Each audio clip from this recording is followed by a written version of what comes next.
The Sydney Secrets Tour is an immersive experience, unlike any other private tour in Sydney. It's a dramatic contrast to the hectic pace of the city and the busy tourist trails of, say, a Blue Mountains tour. Our first stop is the Berowra National Park.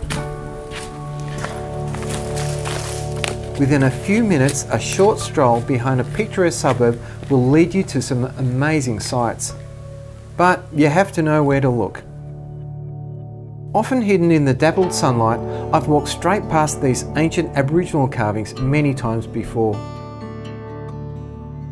The heads and outstretched arms of males seems to show that they're on guard. Perhaps they're warning the women to keep away, who are carved on the other side of the rock.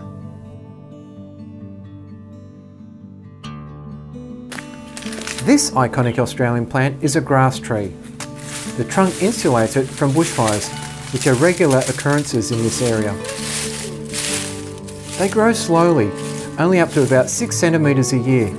I know of some in this valley that are over 8 feet tall, and they're possibly over 750 years old.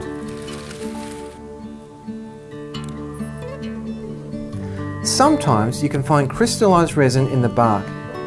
When melted, the resin was used by Aboriginal people to waterproof drinking vessels, or as a glue used in spear making. I've been experimenting with the resin to make jewellery. It's very strong and has a slight cocoa scent.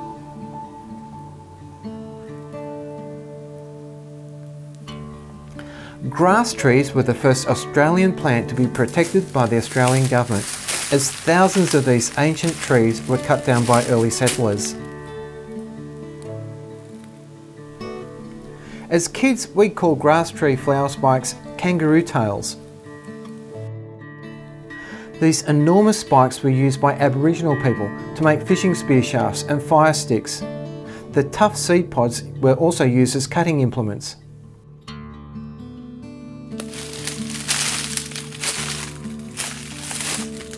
Along the side of this bush trail are large eucalyptus trees. We call these scribbly gums.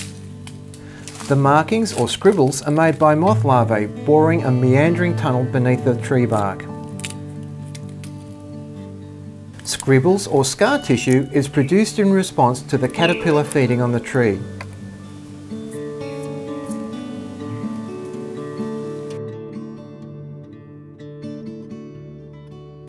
Sydney's bushland is often charred by fires. These fires occur naturally and usually by lightning. Fires were used by the Aboriginal people to clear land for grazing by kangaroos and wallabies.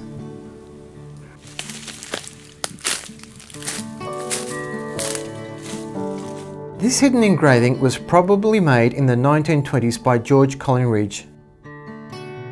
Collingridge was an accomplished linguist, historian and wood engraver who also wrote and illustrated books on this area.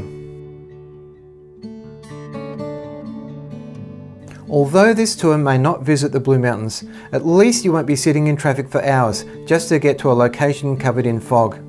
There's no crowds, no waiting in lines and no souvenir shops up here. What there is on this tour is a glimpse into real Australia, its nature, wildlife and a few secrets along the way. It's just one of the many stops on the Sydney Secrets Tour.